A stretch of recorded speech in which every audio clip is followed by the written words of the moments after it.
You can see there is a rotating button which can adjust the charging mode.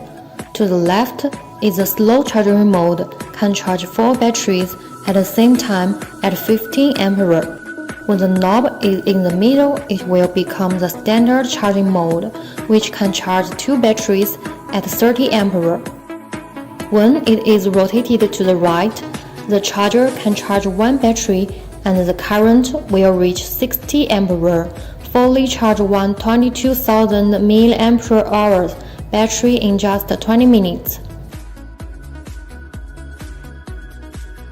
You can see this charger has 4 channels and can charge 4 batteries at the same time. Instead of waiting by the charger, you just need to connect your battery at one time, and you can do other things.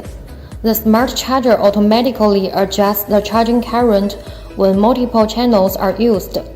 When you only need to charge 1 battery, our maximum current reaches 60 ampere. When the number of cells rises to 4, the maximum current of the cell is allocated to 15 ampere per cell.